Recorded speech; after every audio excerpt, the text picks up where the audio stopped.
Today, all those who are living in 2020 are a part of this epic historical event, the corona pandemic. A lockdown, social distance, some words that were very new to us even a few months back is today the words which are even the toddlers know about. Now in this lockdown is a time when we have achieved some extra time in our life, and in my case I'm utilizing this extra time to read more books. Well, during the first phase of the lockdown, I had completed about 9 books. I had made a similar video previously where I talked just little bit about those books. But in this video, I will talk in details about each of the 9 books that I read during the first phase of the lockdown. Also, I will put the link of the list of the books and the video in the description section below. The first book that I would like to talk in this video is The Tattooist of Auschwitz by Heather Morris. Now, this book, the plot of this book is based on World War II. This is the story of a Slovakian person, Leil. This Leil was taken to the concentration camp where he manages to get the task of tattooing the fellow prisoners. When these prisoners arrive at this Holocaust, it was Leil's task to to tattoo the number of each of the prisoners in their hand. During this phase of his life, Leil also meets the love of his life, Gita, whom he later marries. This particular book, The Tattooist of Auschwitz, is a true story. This person, Leil, was actually telling the true life experiences to Heather Morris, who interviewed him for 3 years, and Leil told about the wartime life experiences in the Holocaust, how he met Gita, etc. All these experiences were shared by this person after the death of his wife in 2003. Leil died in 2006 at the age of 90.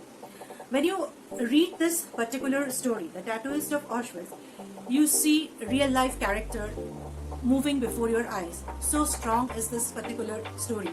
So if you want to read something about World War II, then you can definitely read The Tattooist of Auschwitz by Heather Morris. Oh, I forgot to tell, this particular book was published in 2018. The second book that I would like to talk is Finding Audrey by Sophie Kinsella. Now this is my very first Sophie Kinsella read.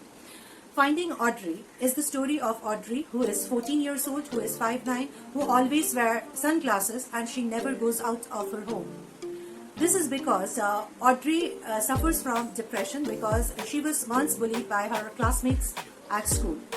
Audrey has a brother, her name is Frank. He is a game addict. Audrey's mother doesn't know how to deal with Frank. Audrey never goes out of her house. Audrey is frightened to even have eye contact with outside people. But in the meantime, she falls for Linus, her brother's friend, and this develops into a love kind of relationship between both of them. What happens next? To know more about it, you must read this light book by Sophie Kinsella called Finding Audrey. Next book that I would like to talk about is Latitudes of Longing by Shubhangi Swarup. This particular book, as I have told in my previous video, the link of which I will put somewhere over here as well as in the description section, is a literary masterpiece. This book has got the central theme of environment. There are 4 interconnected stories in this particular book, all themed around environment. There is mention of Andamans in the 50s, there is mention of mountains, deltas, Burma, the Karen community. The author, Shubhangi Swarup, has taken 7 years of her life to create this literary masterpiece. This book has been awarded with several prizes. This book, again I am saying, is a literary masterpiece, but yes, this book I will not recommend it to the beginner level readers, but I will definitely recommend this book to any and everyone who like to read books with extremely rich literature. The next book that I would like to talk is Stillhouse Lake by Rachel Kaine. Now, this is again a New York Times bestseller. This book is a thriller. It is the story of Gina Roy, who had a happy married life with her 2 children, till one day an accident happens before her house near her garage when she gets to know that her husband of several years is a serial killer. Next, we come to see that she has changed her identity, she has changed the name of her children, and now she's residing at a different place. When her life became a little peaceful, it was at that point of time when again murders start happening near the lake of her house. How will she deal with this situation is what is mentioned in this gripping thriller book by Rachel Kaine.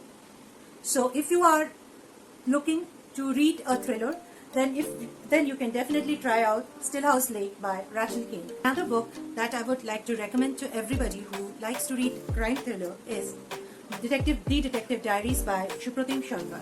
Now, this book was originally written in Bengali, and this is the second book of the series. The first book was called Lal Bazaar, that was the Bengali edition, and I think the English version was called Murder in the City.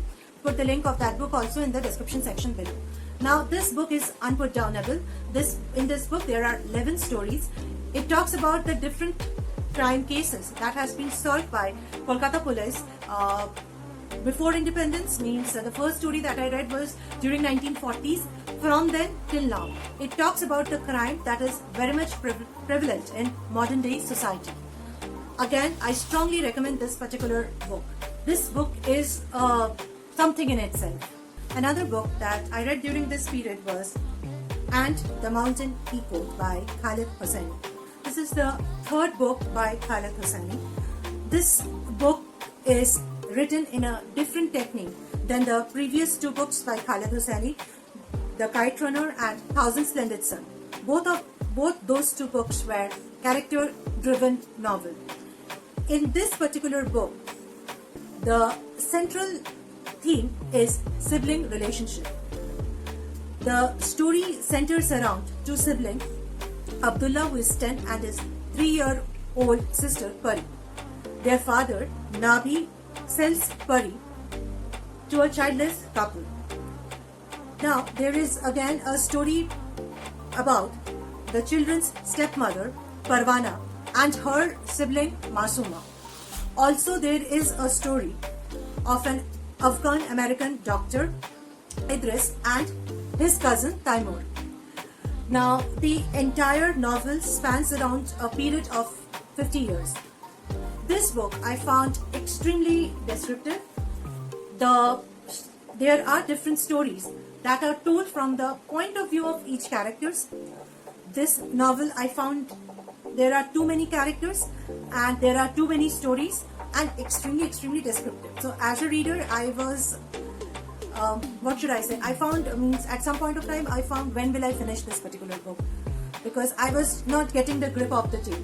So being a Khaled Hosseini fan, I picked up this book, but it failed to satisfy me as a reader.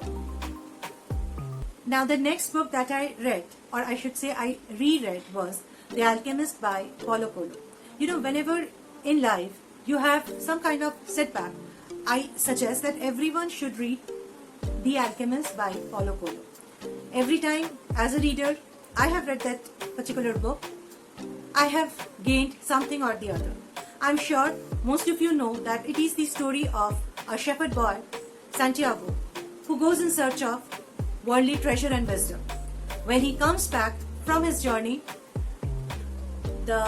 how the journey has been conducted by him, what wisdom he gets back at the end of the journey, is the story of The Alchemist.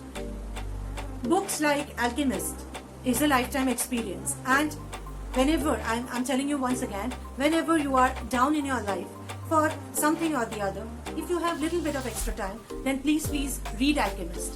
I'm sure every time you read the book, you will gain something, if not anything, wisdom, which is also required to survive in this world.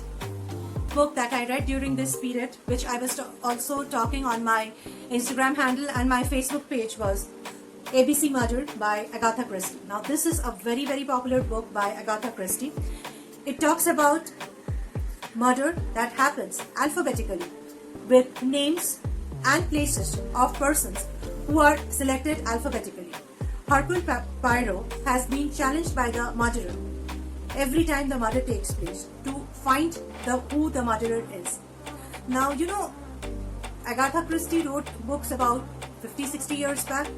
Now these kind of plots, as a reader, I find it very, very repetitive. But what attracts me when I sit to read a Agatha Christie book is the style of writing.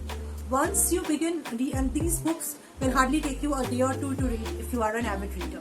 So once you start reading books by Agatha Christie, in most cases what happens, you can't keep the book down, mostly because of the language of the books. The tales are not gripping, but it is the language which forces you as a reader to read and complete the books, mostly in 1 or 2 sittings. And the 9th and the last book that I read during this period was 20 Fragments of a Revere's Youth by Zylo Go. Now, this is the first book about China that I am reading. This book was told by Haley in her YouTube channel. So when I got this book, I read it. It is the story of an aspiring artist and how her journey to become an actor takes place once she lands from her home, which is the household of peasant, to Beijing, which is the modern city of China. It is the story of 10 years of this particular girl's life. Frankly speaking, I did not enjoy the book a lot. You can read it if you want to read something about China, about how things occur in China. But basically, it is the story of a struggling artist. So these were the 9 books that I read in the 21 days of lockdown during the first phase. I'm reading some more books, of which I'm going to make a video. And in that video, I will talk about the other books. So if you like this particular video, please put a thumbs up. And if you want to see more of videos by BookTales by Pritha, please do not forget to subscribe my channel, BookTales by Pritha. So today I'm saying you a tata and bye-bye, and I will see you soon in my next video.